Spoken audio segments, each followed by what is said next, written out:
Bismillahirrahmanirrahim. Assalamualaikum warahmatullahi wabarakatuh. Kembali lagi bersama Al-Ayat Channel. Pada kesempatan kali ini saya akan membawakan sebuah kisah. Kisah ini setelah zamannya Rasulullah SAW. Dikisahkan ada seorang pemimpin di Mesir. Pemimpin ini namanya Ahmad bin Tulun, gubernur Mesir. Orang ini luar biasa berbuat zalimnya kepada rakyat Mesir. Dikatakan ia telah membunuh manusia. Ada 18.000 orang yang telah dibunuh oleh dia.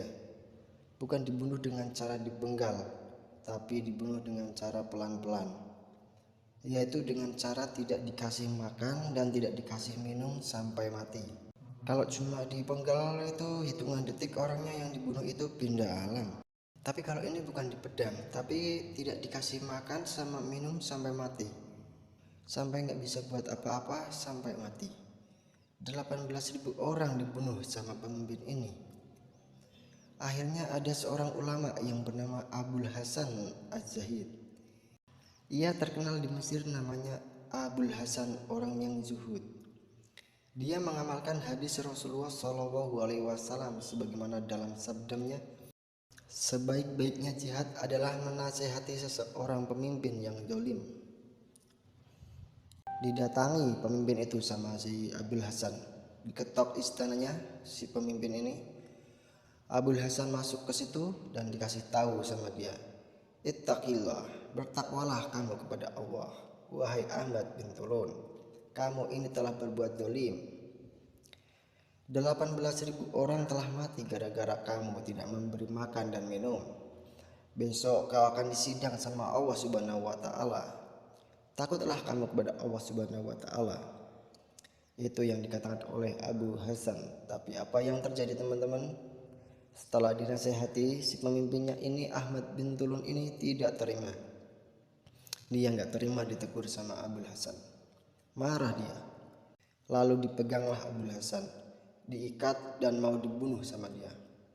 Gimana cara bunuhnya? Yaitu disiapkan macan yang sedang lapar untuk menghabisi si Abul Hasan, teman-teman.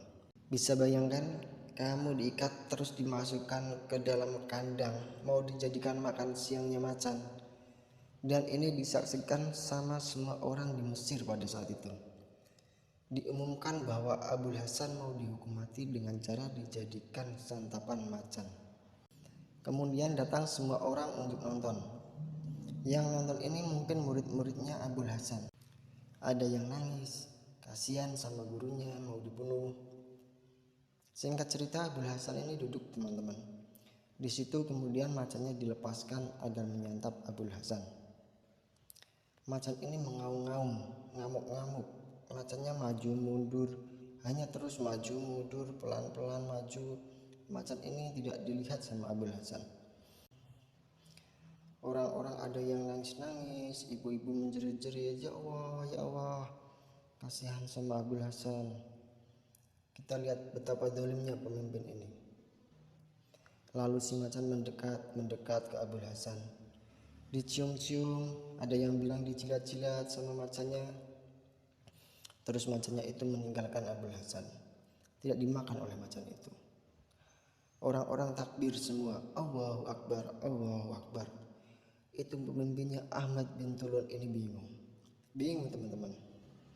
Didatangi lagi Abul Hasan ini sama pemimpinnya. Hei Abul Hasan, apa yang kau rasakan? Apa yang kau pikir saat macan itu mendekat kepadamu? Pemimpin ini bertanya, kamu gak takut sama macan? Dia jawab apa? Ini jawaban orang yang sudah tidak ada rasa takut di hatinya, hanya takut kepada Allah. Dia serahkan semuanya kepada Allah Subhanahu wa Ta'ala. Kalau memang nasib aku di tangan macan, aku mati ya mati. Kalau belum saatnya aku mati ya gak mati, katanya Abul Hasan. Pas macan itu mendekat sama saya, nempel-nempel di tubuh saya. Di situ saya terpikir salah satu hukum fikih. Apakah air liurnya macan itu najis atau enggak? Bayangkan teman-teman. Kalau kita ya, teman-teman sekalian, dideketin sama macan, mikir anak di sana, istri di sana, siapa yang akan ngasih nafkah nantinya? Kalau aku mati bagaimana nasib mereka? Mungkin itu yang kita pikir. Tapi Abul Hasan ini mikirnya air liurnya macan ini najis atau enggak. Itu geleng-geleng Ahmad bin Turun kebingungan. Kamu gak takut sama macan? Tidak, kata dia. Sungguh Allah cukup yang buat aku takut. Macan itu makhluk Allah sebagaimana aku makhluknya Allah. Kalian semua tidak akan bisa berbuat apa-apa. Kalau aku memang rezekinya dimakan, macan ya dimakan. Kalau tidak ya tidak. Allah semua yang ngatur, kata Abul Hasan. Bukankah Allah sudah mengatakan di dalam Al-Quran? Bukankah Allah itu cukup buat hambanya? Dibacakan ini ayat kepada Ahmad bin Turun. Dibacakan lagi ayat yang lain. Bukankah Allah telah berfirman, barang siapa yang bertawakal kepada Allah itu cukup baginya. Akhirnya tidak jadi dihukum, teman-teman. Dilepasin itu si Abul Hasan.